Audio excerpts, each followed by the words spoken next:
बिस्मिल्लाहिर्रहमानिर्रहीम अस्सलाम वालेकुम। Welcome to informational institute. आज हम देखेंगे CS 602 का लेक्चर नंबर 41 से लेकर 45 तक।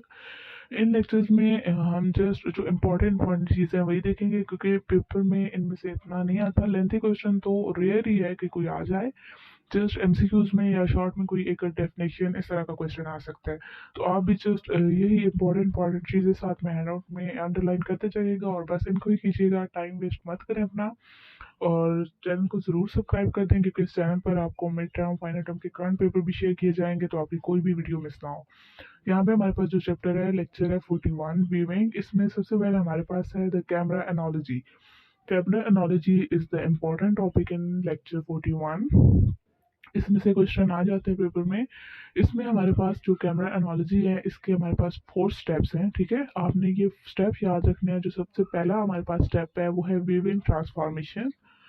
सेकंड स्टेप हमारे पास जो है वो है मॉडलिंग ट्रांसफॉर्मेशन। जो थर्ड स्टेप है वो है projection transformation, and the last one is view port transformation.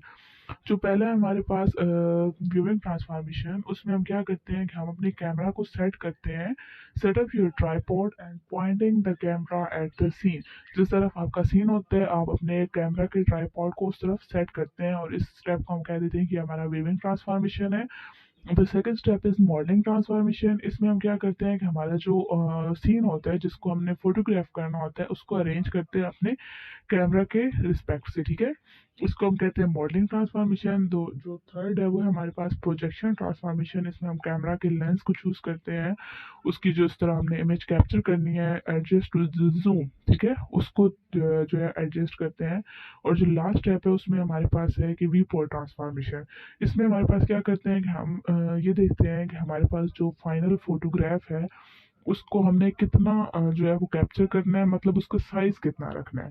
तो यहाँ पे हमारे पास with the camera and with the computer उनको अलग अलग से डिफाइन किया हुआ है। आपने ये द कैमरा एनोलॉजी ये वाला टॉपिक इस चैप्टर में से करना है। उसके बाद हमारे पास इसमें क्या इंपॉर्टेंट है, पेज नंबर 372 पे हमारे पास विविंग ट्रांसफॉर्मेशन, मॉडलिंग ट्रांसफॉर्मेशन, जो हमने कैमरा एनालॉजी के स्टेप पढ़े हैं, उन्हीं की दोबारा उन्होंने डिटेल फॉर्म में दी हुई है। लेकिन आपने इनको नहीं करना, आपने जस्ट ये याद रखना है। यहाँ पे हमारे पास जो जीएल मैट्रिक्स रिस्पेक्ट से हमारे पास जो ओपन शेल फंक्शंस गिवन है, अब वो आप एक अंडरलाइन करते जाए। एमसीक्यूज में इस तरह की चीज़ आ सकती है कि विविंग ट्रांसफॉर्मेशन में हमारे पास जो लाइब्रेरी फंक्शन यूज होता है ओपन जेल का, वो क्या है कि जीएल लोड आइडेंटिटी और ग्लू लुक एट। जो हमारे पास मॉडलिंग ट्रांसफॉर्मेशन है, उसमें हमारे पास, क्योंकि मॉडलिंग के ऑलरेडी आपने देखे थे, हमने जीएल स्केल, रोटेट एंड उस तरह की पढ़ी थी, तो इसमें हमारे पास जो होती है वो जीएल स्केल होती है। उसके बाद हमारे पास जो प्रोजेक्शन ट्रांसफॉर्मेशन है, उसमें हम जो कीवर्ड यूज करते हैं वो हमारे पास होता है जीएल फ्रस्टम या फिर जीएलयू पर्सपेक्टिव। ठीक है, और जो हमारे पास विविंग एंड मॉडलिंग ट्रांसफॉर्मेशन में हमारे पास जो यूज होता है उसको हम कहते हैं जीएल मैट्रिक्स मोड। उसके बाद पेज नंबर 377 पे हमारे पास मॉडलिंग ट्रांसफॉर्मेशन की जो इस पैराग्राफ की फर्स्ट लाइन है, ये इंपॉर्टेंट है। ये शॉर्ट क्वेश्चन में भी आ सकती है, एमसीक्यूज में भी आ सकती है, कि हमारे पास जो मॉडलिंग ट्रांसफॉर्मेशन है उसकी कितनी ओपन जीएल रूटीन्स है। ठीक है, तो इसके हमारे पास 3 ओपन जीएल रूटीन्स हैं। कौन कौन सी? GL translate, GL rotate and GL scale. ठीक है, जहाँ तक आप जस्ट ये करना है। और इसके बाद हमारे पास रोटेट, स्केल और हमारे पास ट्रांसलेट के जो गिवन है साइंटेक्स, इनको आप अंडरलाइन करते जाएं कि void GL translate, F D, type X, type Y, type C. इसी तरह आप नीचे रोटेट का गिवन है, और उसके बाद हमारे पास स्केल का गिवन है। उसके बाद ये जो एग्जांपल्स वगैरह गिवन है, इनको आप स्किप कर दें, ये इंपॉर्टेंट नहीं है। उसके बाद पेज नंबर 387 पे हमारे पास है GL pop matrix and GL push matrix. ये आपने करने हैं। जीएल पुश मैट्रिक्स में हमारे पास क्या होता है, जैसे इन्होंने फिगर में दिखाया है, pushing and popping the matrix. कि जीएल पुश मैट्रिक्स में हमारे पास जितने भी मैट्रिसेस होते हैं उनको पुश करते हैं हमारे पास जो करंट स्टैक होता है उससे 1 लेवल डाउन। ठीक है, और जो जीएल पॉप होता है उसमें हम क्या करते हैं, हमारा जो करंट स्टैक होता है उससे 1 स्टेप जो है।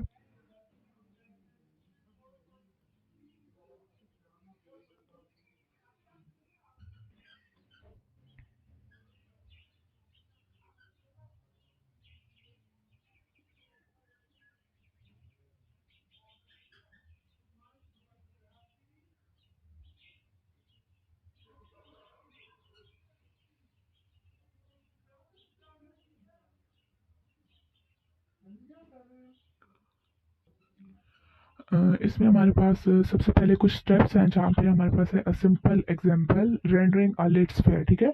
जब भी हम कोई भी सीन क्रिएट कर रहे होते हैं तो उसमें हम लाइट जो है वो किस तरह ऐड कर सकते हैं, तो उसके लिए हमारे पास 4 स्टेप्स हैं।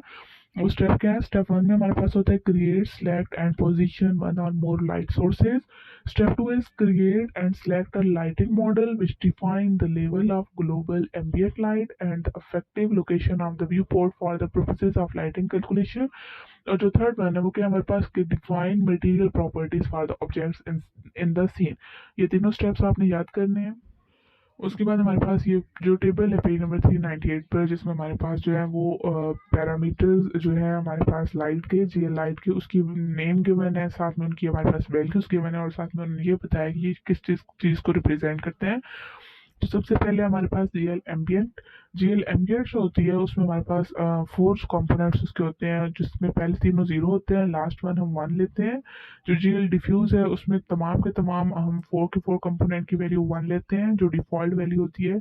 जीएल स्पेकुलर की तमाम की जो है 4 कंपोनेंट की वन होती है। जीएल पोजीशन की थर्ड वन की वन होती है, उसके अलावा बाकी सबकी जीरो होती है। और इस तरह ये आप एक नज़र टेबल देख लीजिएगा, एमसीक्यूज में कोई इस तरह की चीज़ पूछ सकते हैं।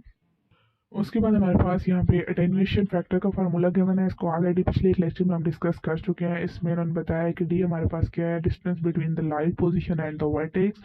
जो कि सी है वो हमारे पास कांस्टेंट है, जो जी के एल है वो हमारे पास लीनियर अटेन्यूएशन फैक्टर है, और जो के क्यू है वो क्वाड्रेटिक अटेन्यूएशन फैक्टर है।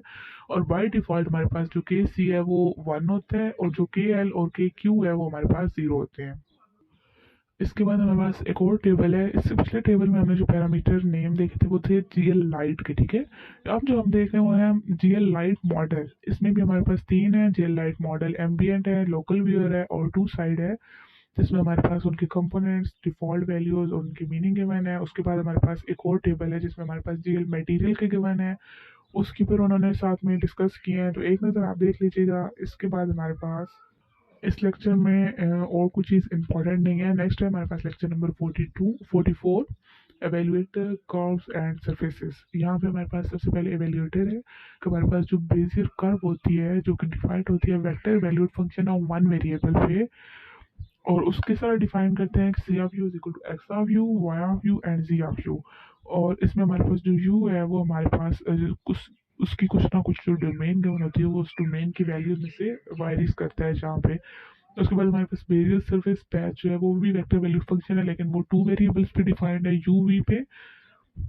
जो वन वेरिएबल पे डिफाइंड है वो कर्व होगी, जो टू वेरिएबल पे डिफाइंड है वो हमारे पास सरफेस होगी।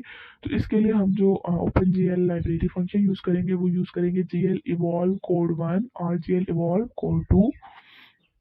उसके बाद हमारे पास वन डायमेंशनल एवेल्यूएटर्स है। इसमें हमारे पास मुख्तलिफ स्टेप्स हैं कि हम इसको किस तरह क्रिएट करेंगे, ठीक है, किस तरह डिफाइन करेंगे। लेकिन यहाँ पे हमारे पास कुछ मिक्सअप है, जब हम इसको सेकंड 2 डायमेंशनल में देखेंगे तो वहाँ से हम उसको अरेंज कर लेंगे वन में, ठीक है। इसमें हमारे पास जो वन डायमेंशनल एवेल्यूएटर है, इसमें जो Bernstein polynomial of degree n given है, इसका फार्मूला आपने देख लेना है। उसके बाद हमारे पास इन्होंने जो कमांड बताया है कि हम जो वन डायमेंशनल है तो उसमें जीएल मैप वन यूज़ करेंगे, ठीक है। जहाँ पे हमारे पास 2 डायमेंशनल आएगा तो वहाँ पे हमारे पास जितने भी कमांड होंगे वो हम उनको टू के साथ यूज़ करेंगे। यहाँ पे आप देखें जहाँ पे 2 डायमेंशनल एवेल्यूएटर गिवन है उसका फार्मूला भी गिवन है, क्योंकि हमारे पास सरफेस पैच था तो उसका फार्मूला उस रिस्पेक्ट से गिवन है। जो वन डायमेंशनल था तो उसमें हमारे पास जो कर्व है हमने उसका फार्मूला देखना है, आपने उसका याद करना है। यहाँ सरफेस पे आपने सरफेस वाला देखना है। और यहाँ पे हमारे पास जो 2 डायमेंशनल एवेल्यूएटर है उसके स्टेप्स के मैंने, ठीक है, ये तीन स्टेप आपने याद रखने हैं। और इसी को वन के लिए भी ये सेम है, जस्ट कॉमन कॉमन सी इनमें चेंजेस करनी है, क्योंकि ऊपर वाले पैराग्राफ में काफ़ी मिक्सअप था। यहाँ पे इन्होंने अरेंज करके दिए तो आसान, याद करना ज़्यादा आसान है। आप ये याद कर लीजिएगा और वन के लिए आप फिर ऑटोमेटिकली जस्ट जहाँ जहाँ पे हमारे पास टू होगा वहाँ वहाँ पे आप वन लिख दीजिएगा तो ये वन डायमेंशनल के लिए हो जाएगा। स्टेप वन हमारे पास क्या है कि define the evaluators with GL map two. Second क्या है, enable them by passing the appropriate value to GL enable, invoke them either by calling GL evolve code 2 between a GL begin and GL end। और उसके बाद हमारे पास क्या है कि GL map grid 2 and GL evolve mesh 2। तो यहाँ पे हमारे पास जीएल मैप 2 के बना है, क्योंकि 2 डायमेंशनल था, तो आपने जब 1 के लिए लिखना है तो आपने जीएल मैप 1 लिखना है, ठीक है। इसके अलावा थर्ड स्टेप में जो जीएल इवॉल्व कोड 2 गिवन है, तो आपने जब 1 के लिए लिखेंगे तो जीएल इवॉल्व कोड 1 लिखेंगे और मैप ग्रेड 1 लिखेंगे। उसके बाद हमारे पास लेक्चर नंबर 45 है एनिमेशन। इसमें हमारे पास जो सबसे पहले है लिमिटेड एनिमेशन की डेफिनेशन आपने करनी है। आप देखें जहाँ पे टाइमिंग फॉर टीवी सीरीज है, वहाँ पे है कि हमारे पास economic reason TV series are made as simple as possible from the animation point of view. This approach is generally known as limited animation. Animation is expensive, non animation is cheaper. तो ये चीज़ें आपने MCQs wise important है, ये आपने देख लेना है। उसके बाद लिमिटेड एनिमेशन में हमारे पास यहाँ पे कहा गया है कि हमारे पास जो लिमिटेड एनिमेशन होती है उसमें हम 24 फ्रेम्स पर सेकंड यूज़ करते हैं, इसको आप अंडरलाइन कर ले। फिर नीचे फुल एनिमेशन है, फुल एनिमेशन में हम क्या करते हैं कि every single frame of 24 frame with in the second is animated, ठीक है। इसको भी आप अंडरलाइन कर लें। आपने ये भी एमसीक्यूज वाइज इंपॉर्टेंट है कि animation is expensive and time consuming.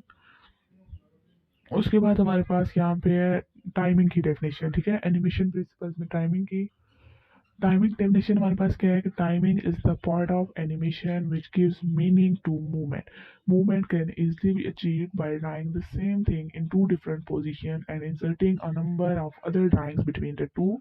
तो यहाँ तक आपने ये चीज़ याद रखनी है। उसके बाद हमारे पास the basic unit of time in animation है, तो ये एमसीक्यूज वाइज इंपॉर्टेंट है, इसको आप अंडरलाइन कर लें। The basis of timing in animation is the fix projection speed of 24 frames per second for film and video.